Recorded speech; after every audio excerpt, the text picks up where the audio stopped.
ناظرین، سورہ کہف میں اللہ سبحانہ وتعالی نے دو ٹوک الفاظ میں یہ بات بالکل کھول کر واضح کر دی، اِنَّا یاجوج و ماجوج مفسدون فی الارض۔ اس میں کچھ شک نہیں، یاجوج تھے اور ماجوج تھے جو زمین میں فساد کر رہے تھے۔ اس میں کچھ شک نہیں، یاجوج ہیں اور ماجوج ہیں جو اس وقت زمین میں فساد کر رہے ہیں۔ یعنی یاجوج اور ماجوج وہ ہیں جو زمین میں فساد کر رہے ہیں، زمین کی مخلوقات کو ان کے مقامات سے ہٹا رہے ہیں، زمین میں تبدیلیاں کر رہے ہیں، زمین کی مخلوقات کو ان کے مقامات سے بدل رہے ہیں، ان میں تبدیلیاں کر رہے ہیں، ان میں چھیڑ چھاڑ کر رہے ہیں، ان میں پنگے لے رہے ہیں۔ ہم نے گزشتہ ایک ساتھ میں یہ بات بھی واضح کر دی تھی کہ یاجوج اور ماجوج کوئی دیومالائی تصوراتی کہانیوں کے کرداروں کا نام نہیں، بلکہ اللہ سبحانہ وتعالی نے دو ٹوک الفاظ میں بالکل واضح کر دیا کہ یاجوج اور ماجوج وہ ہیں جو زمین میں فساد کرتے ہیں۔ اللہ سبحانہ وتعالی نے اس قرآن میں کئی مقامات پر یہ بھی واضح کر دیا کہ اللہ نے اس قرآن میں نہ صرف ہر اس شے کا ذکر کیا جو اس قرآن کے نزول سے لے کر الساعۃ کے قیام تک وقوع پذیر ہونا تھا، بلکہ ایک سے زائد مقامات پر اس کا ہر پہلو سے ذکر کیا۔ یعنی اگر کسی بھی شے کا ذکر کیا تو نہ ہی اس کا ایک ہی مقام پر ذکر کیا اور نہ ہی ایک ہی پہلو سے، بلکہ ایک سے زائد مقامات پر ہر پہلو سے بات کی، جیسا کہ آپ ان دو آیات کو اپنی سکرین پر دیکھ رہے ہیں۔ سورہ الاسراء کی آیت نمبر 99 میں اللہ سبحانہ وتعالی کا کہنا ہے وَلَقَدْ صَرَّفْنَا لِلنَّاسِ فِي هَذَا الْقُرْآنِ مِنْ كُلِّ مَثَلٍ فَأَبَىٰ أَكْثَرُ النَّاسِ إِلَّا كُفُورًا۔ اور تحقیق کے یعنی تم اپنی طرف سے پوری تحقیق کر لو، اپنے گھوڑے دوڑا لو، جو کہا جا رہا ہے وہی تمہارے سامنے آئے گا، وہی حق ہے۔ ہم ہر پہلو سے، ہر لحاظ سے پھیر پھیر کر سامنے لے آئے، بیان کر دیا انسانوں کے لیے اس قرآن میں تمام کی تمام مسئلوں سے۔ بس انکار کر دیا انسانوں کی اکثریت نے، مگر اس لیے کہ جو کچھ بھی انہیں عطا کیا گیا وہ اس مقصد کے لیے استعمال ہی نہیں کرنا چاہتے جس مقصد کے لیے انہیں عطا کیا گیا۔ وہ اپنی خواہشات کی اتباع کرنا چاہتے ہیں، اس لیے انسانوں کی اکثریت نے اس بات کو ماننے سے انکار کر دیا کہ اس قرآن میں نہ صرف ہر بات موجود ہے، ہر سوال کا جواب موجود ہے، بلکہ ایک سے زائد مقامات پر ہر پہلو سے پھیر پھیر کر مسئلوں سے بیان کر دیا گیا۔ پھر اس طرح دوسری آیت سورہ الکہف کی آیت نمبر 54 ہے، جس میں اللہ سبحانہ وتعالی کا کہنا ہے وَلَقَدْ صَرَّفْنَا فِي هَذَا الْقُرْآنِ لِلنَّاسِ مِنْ كُلِّ مَثَلٍ وَكَانَ الْإِنسَانُ أَكْثَرَ شَيْءٍ جَدَلًا۔ اور تحقیق کے لیے یعنی تم اپنی طرف سے پوری تحقیق کر لو، اپنے گھوڑے دوڑا لو، جو کہا جا رہا ہے وہی تمہارے سامنے آئے گا، وہی حق ہے۔ ہم نے ہر پہلو سے، ہر لحاظ سے پھیر پھیر کر سامنے لے آئے، بیان کر دیا انسانوں کے لیے اس قرآن میں تمام کی تمام مسئلوں سے۔ یعنی اس قرآن میں ماضی میں پیش آنے والے واقعات میں سے صرف اور صرف ان کا ذکر کیا جو خوب اسی طرح اس قرآن کے نزول سے لے کر الساعۃ کے قیام تک پیش آنا تھے، جو اس قرآن کے نزول سے لے کر الساعۃ کے قیام تک پیش آئیں گے۔ انسانوں کے ہر سوال کا جواب ہر پہلو سے، ہر لحاظ سے پھیر پھیر کر اس قرآن میں بیان کر دیا۔ قرآن کے نزول سے لے کر الساعۃ کے قیام تک انسانوں کو جب جب جو جیسے جیسے رہنمائی درکار تھی، سب کا سب اس قرآن میں ہر پہلو سے پھیر پھیر کر تمہارے سامنے لے آئے مسئلوں تھے۔ اور تھا انسان اکثریت معاملات میں جھگڑا کرنے والا، سو جھگڑا ہی کیا۔ یعنی قرآن کی بات تسلیم کرنے کی بجائے اپنی خواہشات و اپنے خود ساختہ الہوں کی باتوں کو قرآن پر ترجیح دے رہے ہیں۔ جب بھی قرآن نے کسی معاملے میں رہنمائی کی تو اپنی بےہودہ دلیلوں کو قرآن پر پیش کرتے ہیں اور قرآن کے مد مقابل اور اشیاء کو لا کھڑا کرتے ہیں۔ وہ بات تسلیم ہی نہیں کرتے جو قرآن میں کہی جا رہی ہے، جو قرآن ان کے سامنے لا رہا ہے۔ ناظرین، اس قرآن میں یاجوج اور ماجوج کے الفاظ کے ساتھ ان انسانوں کا ایک پہلو سے ذکر کیا گیا جنہیں ان دو مقامات پر یاجوج اور ماجوج کہا گیا۔ اب اگر اس قرآن میں اللہ سبحانہ تعالیٰ انہی انسانوں کا جنہیں ایک پہلو سے یاجوج اور ماجوج کہتے ہوئے ذکر کیا اور پہلو سے یعنی ہر پہلو سے پھیر پھیر کا ذکر نہیں کرتا، تو یہ قرآن اللہ کی بجائے غیر اللہ کی طرف سے ثابت ہو جاتا ہے، کیونکہ یہ بات بھی بذات خود اللہ نے ہی اس قرآن میں کہی، جیسا کہ آپ اس آیت کو اپنی سکرین پر دیکھ رہے ہیں۔ سورہ النساء کی آیت نمبر 82 میں اللہ سبحانہ وتعالی کا کہنا ہے افلا یتدبرون القرآن ولو کان من عند غیر اللہ لوجدوا فیہ اختلافا کثیرا۔ کیا پس نہیں تدبر کر رہے القرآن، یعنی جو کچھ بھی کرا کیا جا رہا ہے؟ اور اگر تھا کسی اور کے ہاں سے اللہ کے علاوہ تو اس کے لیے تھا کہ تم پاتے اس میں کثیر اختلاف، یعنی ایک مقام پر کچھ کہا جا رہا ہے اور دوسرے مقام پر اس کے برعکس کچھ اور کہا جا رہا ہے، اس کے متضاد۔ اب اگر ایک طرف اللہ یہ کہتا ہے کہ اللہ نے اس قرآن میں نہ صرف اس کے نزول سے لے کر ساعت کے قیام تک جو کچھ بھی ہونا تھا سب کا سب بیان کر دیا، بلکہ اس کو ہر پہلو سے پھیر پھیر کر بیان کیا، مصنوع سے بیان کیا، تو پھر یہ کیسے ممکن ہے کہ قرآن میں صرف 2 مقامات پر ایک ہی پہلو سے یاجوج اور ماجوج کا ذکر کیا گیا؟ اگر یاجوج اور ماجوج کا ان 2 مقامات کے علاوہ اور مقامات پر ہر پہلو سے ذکر نہیں کیا گیا تو پھر قرآن میں اختلاف ثابت ہو کر یہ غیر الہ کے ہاں سے ثابت ہو جاتا ہے، جو کہ ناممکن ہے۔ اس لیے ایسا ممکن ہی نہیں کہ اللہ سبحانہ تعالی نے یاجوج اور ماجوج کے الفاظ کے علاوہ اور مقامات پر بھی ہر پہلو سے ذکر نہ کیا ہو۔ اور ناظرین، گزشتہ ایک ساتھ میں ہم نے یاجوج اور ماجوج کا ہی مزید کچھ پہلو سے ذکر کیا اور بالکل کھول کھول کر واضح کر دیا کہ نہ صرف یاجوج اور ماجوج کھل چکے بلکہ انہوں نے جو کرنا تھا وہ بھی کر چکے۔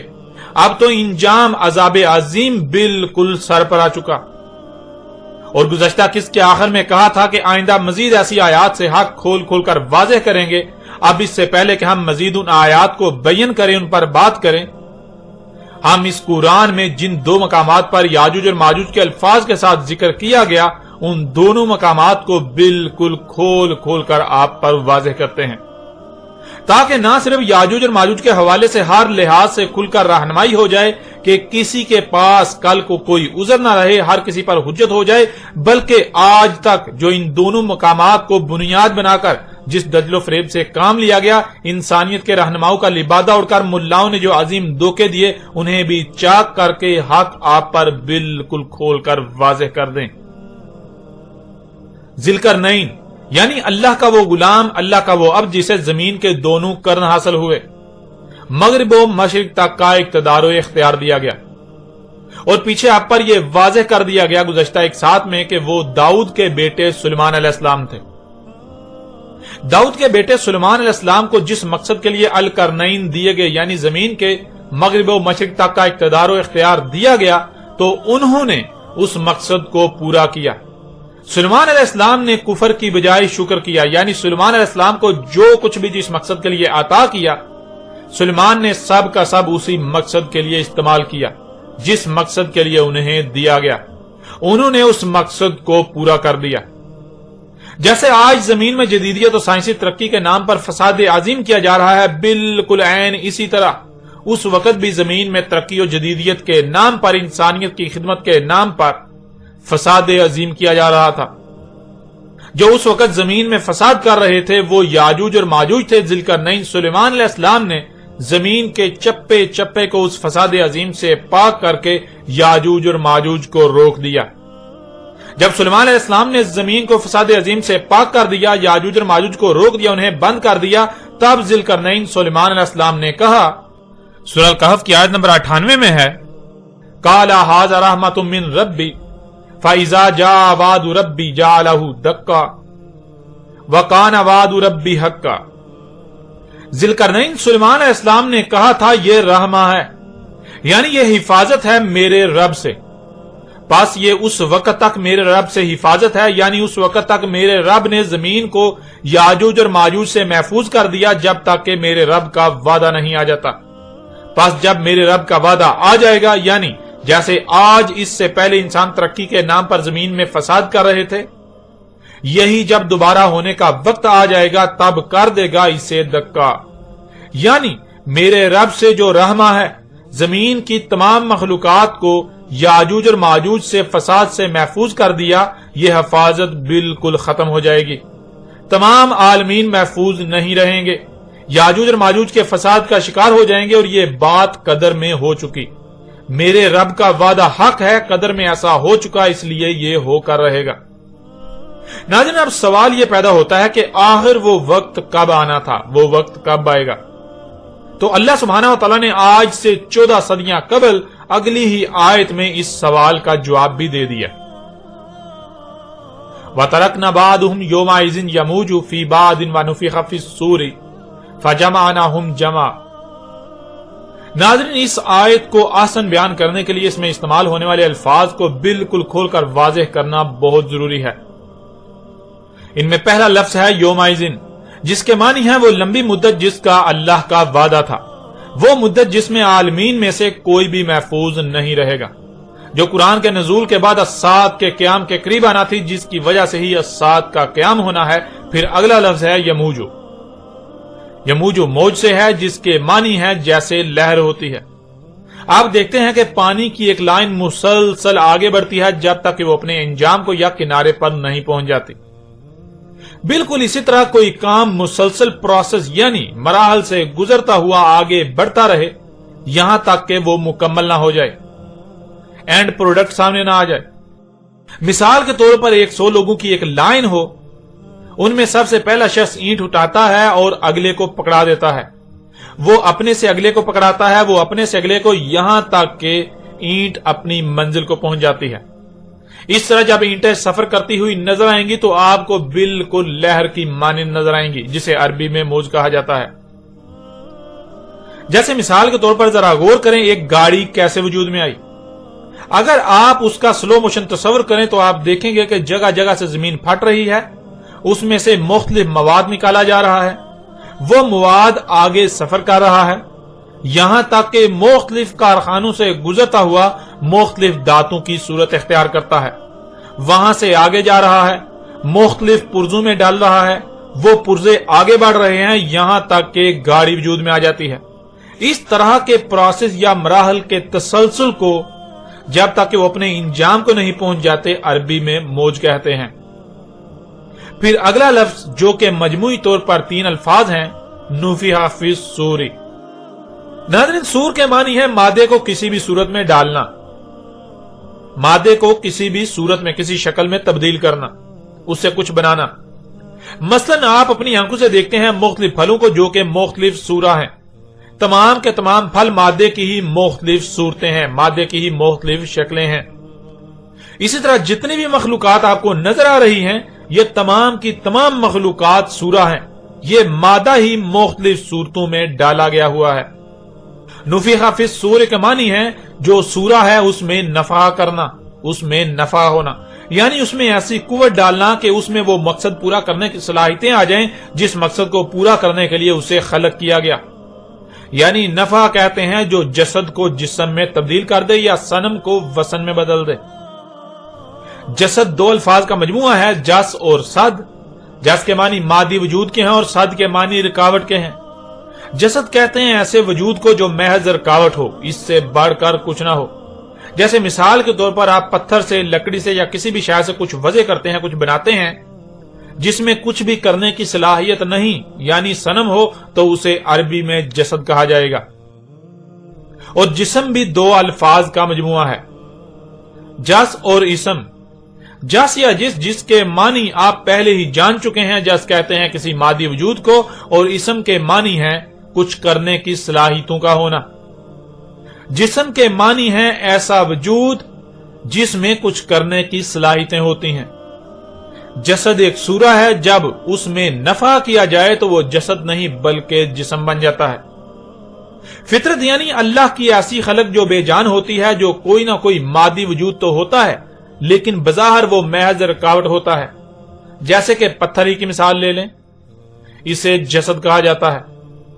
اللہ کے برعکس انسان کے اپنے ہی ہاتھوں سے خلق کردہ تراشیدہ ایسی شے کو عربی میں صنم کہا جاتا ہے۔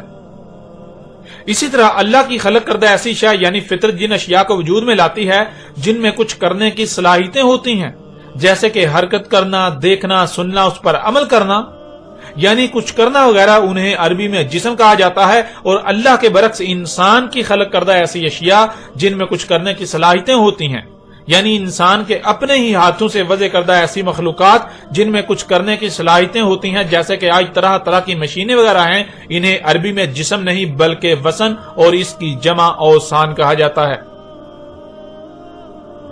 ناظرین، نفخ فی الصور یہ ہے کہ ایک وقت تھا جب انسان اپنے ہی ہاتھوں سے صورتیں خلق کرتے تھے، یعنی پتھروں سے صنم وغیرہ تراشتے تھے، لکڑی سے صنم وغیرہ تراشتے، لوہے، لکڑی اور مٹی وغیرہ سے مختلف صورتیں خلق کرتے۔ جن کا مقصد اپنی حاجات کو پورا کرنا ہوتا، جن میں اصنام یعنی بت اور باقی ضرورت کی اشیاء ہوتی، لیکن ان میں نفع کرنے کی صلاحیت انسان میں نہیں تھی۔ یعنی انسان میں ایسی صلاحیتیں نہیں تھی کہ وہ اپنے ہی ہاتھوں سے خلق کردہ صورتوں میں جان ڈال سکے، انہیں اس قابل بنا سکے کہ ان میں نفع و نقصان پہنچانے کی صلاحیتیں آ جائیں، وہ نفع و نقصان پہنچانے کی اہل ہو جائیں۔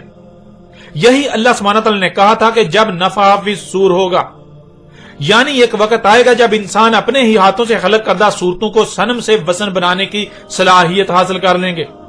یہ جو سورہ بھی خلق کریں گے اس میں جان ڈالیں، یعنی اس میں کرنے کی صلاحیتیں ڈال دیں گے، ان میں نفع و نقصان پہنچانے کی صلاحیتیں ڈال دیں گے۔ پھر اگلا لفظ ہے جمع۔ ناظرین، جمع کے معنی جو آج تک کیے جاتے ہیں، جو آج تک بتلایا گیا یا جو مراد لیا جاتا ہے، وہ ہے اکٹھا کیا جانا، جو کہ بالکل غلط معنی ہے، بالکل غلط ہے۔ اکٹھا کرنے کو عربی میں جمع نہیں بلکہ حشر کہتے ہیں۔ جمع کے معنی واضح کرنے کے لیے ایک مثال آپ کے سامنے رکھتے ہیں۔ مثلا آپ کے سامنے مشین کے تمام پرزے ایک ڈھیر کی صورت میں یا پھر بکھرے پڑے ہیں۔ ان پرزوں کو ترتیب میں لانا، یعنی ایک کے بعد دوسرے پرزے کو جوڑتے جانا یہاں تک کہ مشین بن جائے، اسے عربی میں جمع کہتے ہیں۔ ایسے ہی مثلا 10 تک ہندسے ڈھیر کی صورت میں یا پھر بکھرے پڑے ہوں، ان میں سے سب سے پہلے ایک کو اٹھا کر لانا، پھر ان میں سے 2 کو اٹھا کر ایک کے بعد لا کر رکھنا، پھر اس کے بعد 3 کو اٹھا کر لانا، پھر اس کے بعد 4 کو، اس طرح تمام کے تمام ہندسوں کو ترتیب میں لانا، اسے عربی میں جمع کرنا کہتے ہیں۔ یعنی ایک کے بعد دوسری شے کا جڑتے جانا یا جوڑتے جانا، اسے عربی میں جمع کرنا کہتے ہیں، اور اردو میں جوڑنے کو کہتے ہیں۔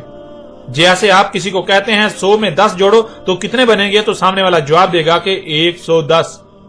جمع عربی کا لفظ ہے اور اس کا متبادل اردو میں جوڑنا لفظ ہے۔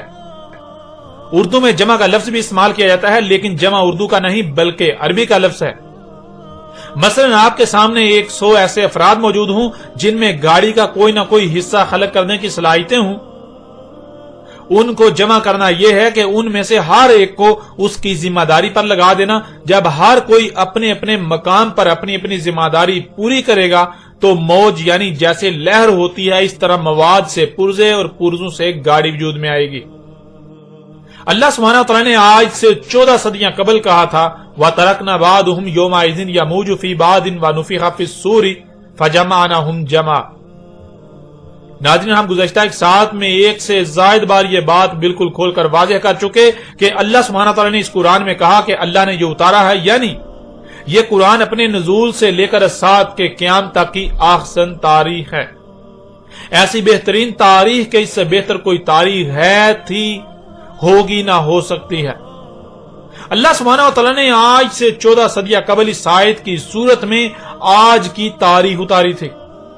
آج اس وقت دنیا میں جو ہو رہا ہے، اللہ سبحانہ وتعالی نے آج سے 14 صدیاں قبل ہی اس آیت کی صورت میں بیان کر دیا تھا، بتا دیا تھا، آج کی تاریخ اتار دی تھی، عظیم نبا دے دی تھی۔ وَتَرَكْنَا بَعْضُهُمْ يَوْمَئِذٍ يَمُوجُ فِي بَعْضٍ وَنُفِخَ فِي الصُّورِ فَجَمَعْنَاهُمْ جَمْعًا۔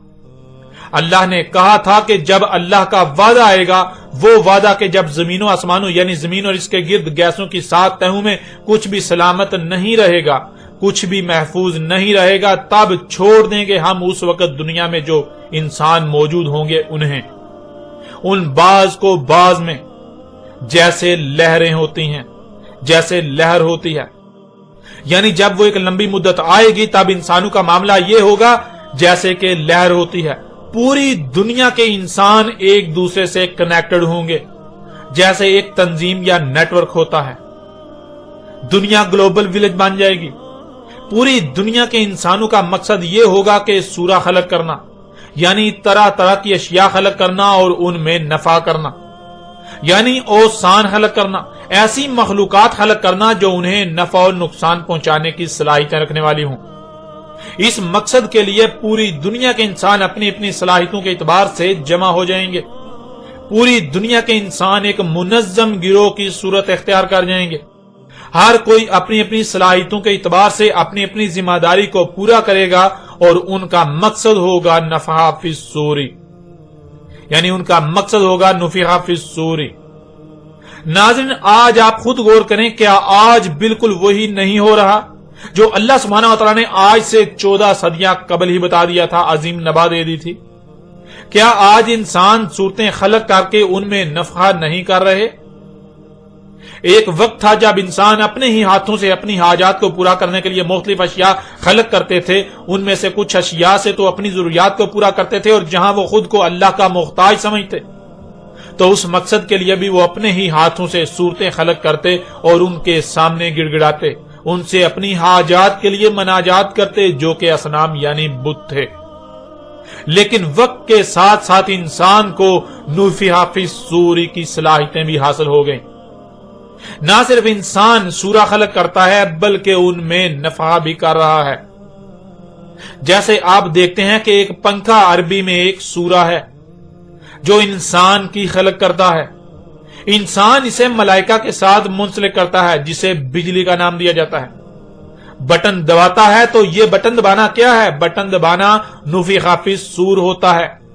وہ جو سور ہے یعنی جو سورہ ہے پنکھا، اس میں نفخ کرتا ہے، اس میں جان ڈالتا ہے، یعنی سورہ میں جان آ جاتی ہے۔ وہ سورہ انسان کو نفع و نقصان پہنچانا شروع کر دیتی ہے۔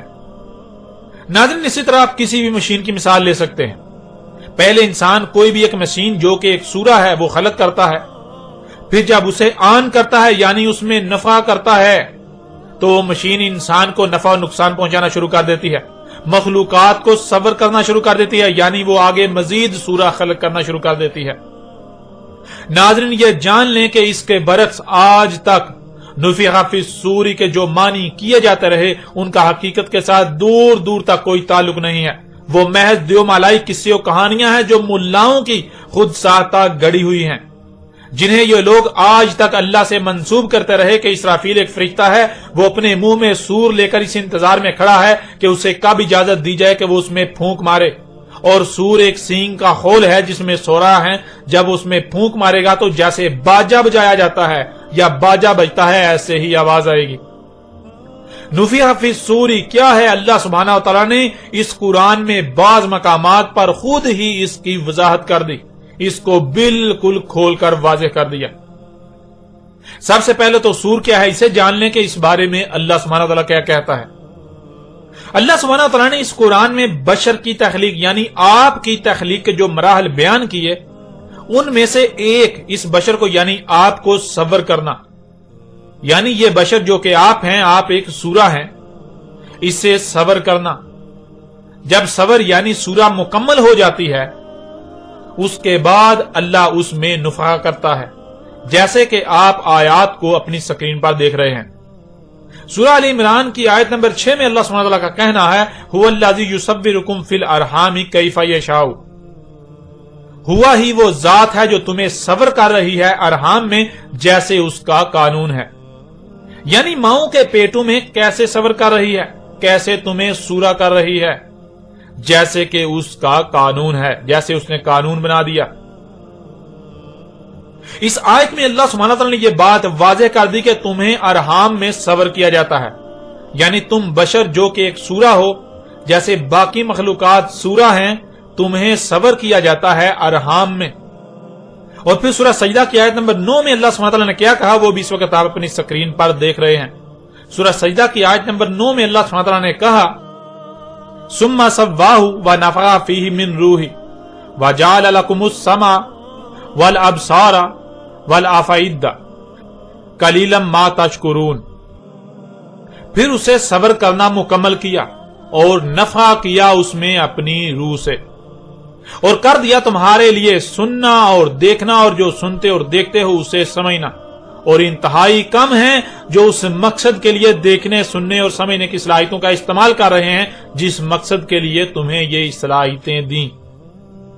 ناظرین قرآن میں ایسی اور بھی بہت سی آیات ہیں، لیکن یہ آیات بالکل واضح ہیں جن میں اللہ سبحانہ تعالیٰ نے کہا کہ تمہیں ماؤں کے پیٹوں میں صبر کیا جاتا ہے جیسے اس کا قانون ہے، اور جب صبر کرنا مکمل کر لیا جاتا ہے یعنی جب ماں کے پیٹ میں بشر جو کہ سورہ ہے اس کی تخلیق مکمل ہو جاتی ہے تب نفخ فیہ کیا جاتا ہے، یعنی تب اس میں نفخ کیا جاتا ہے جس سے اس میں جان آ جاتی ہے۔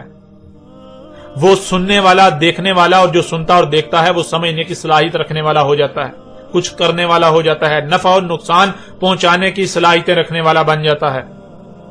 اب ناظرین میں آپ سے سوال ہے کہ آج کون نہیں جانتا کہ ماں کے پیٹ میں بچے کی تخلیق کیسے ہوتی ہے اور اس میں نفع کرنا کیا ہے؟ پہلے 4 مہینے میں ماں کے پیٹ میں بشر صبر کیا جاتا ہے اور 4 مہینے میں بچہ بالکل مکمل ہو جاتا ہے، لیکن اس میں کوئی جان نہیں ہوتی، وہ جسد ہوتا ہے۔ 4 ماہ کے بعد اس میں جب نفع کیا جاتا ہے تو وہ جسد سے جسم میں تبدیل ہو جاتا ہے، اس میں جان آ جاتی ہے۔ نفخہ فی الصور کو سمجھنے کے لیے اس سے بہتر رہنمائی ہو ہی نہیں سکتی اور نہ ہی کوئی اس کا رد کر سکتا ہے۔ ماں کے پیٹ میں 4 مہینے تک بچہ مکمل ہو جاتا ہے اور جب اس میں نفع کیا جاتا ہے تو 4 مہینے کے بعد اس کے اندر سننے کی، دیکھنے کی، جو وہ سنتا اور دیکھتا ہے اس کو سمجھنے کی صلاحیتیں جو ہیں وہ ڈیولپ ہوتی ہیں، وہ خلق ہوتی ہیں، وہ آتی ہیں۔ کیسے؟ نفع کرنے سے۔ یہ ہے نفع کرنا۔ ناظرین جیسے 4 مہینے تک ماں کے پیٹ میں بچہ بغیر نفع کے ہوتا ہے تو وہ جسد ہوتا ہے۔ جسد یعنی وہ مادے کی ایک صورت میں ڈالی گئی محض ایک رکاوٹ ہوتی ہے، جہاں رکھ دے وہاں سے ہلائے بغیر ہل نہیں سکتی۔ اللہ کی بغیر نفخہ فی الصور سورہ جسد کہلاتی ہے، اور اللہ کے برعکس انسان کی خلق کردہ بغیر نفخہ فی الصور سورہ جسد نہیں بلکہ صنم کہلاتی ہے۔ اور اللہ کی سورہ میں جب اللہ نفخہ کرتا ہے یا نفخہ کرتا ہے، یعنی جب اللہ نفخہ فی الصور کرتا ہے تو وہ جسد سے جسم بن جاتی ہے، اور اللہ کے برعکس انسان جب نفخہ فی الصور کرتا ہے تو وہ جسم نہیں بلکہ صنم سے وثن بن جاتی ہے۔ ایک وقت تھا جب انسان سورہ تو خلق کرتے تھے لیکن اس میں نفخہ نہیں کر سکتے تھے۔ اللہ نے کہا تھا کہ اللہ کا وہ وعدہ جب آئے گا تب انسان نفخہ فی الصور کریں گے، یعنی جو بھی خلق کریں گے ان میں نفخہ بھی کریں گے، اوسان خلق کریں گے۔ انسانوں کے اپنے ہی ہاتھوں سے خلق کردہ مخلوقات انہیں نفع اور نقصان پہنچائیں گی، ان کے سائیڈ ایفیکٹس ہوں گے، ان کے سائیڈ ایفیکٹ سے زمین و آسمانوں یعنی زمین اور اس کے گرد گیسوں کی 7 تہوں میں کچھ بھی محفوظ نہیں رہے گا، سب کچھ درہم برہم ہو جائے گا، فساد عظیم ہو جائے گا۔ اور ناظرین آج آپ اسی وقت میں موجود ہیں، آج آپ یہ سب اپنی آنکھوں سے ہوتا ہوا دیکھ رہے ہیں۔ نہ صرف آج آپ یہ سب اپنی آنکھوں سے ہوتا ہوا دیکھ رہے ہیں بلکہ آج آپ خود بھی یہی سب کر رہے ہیں۔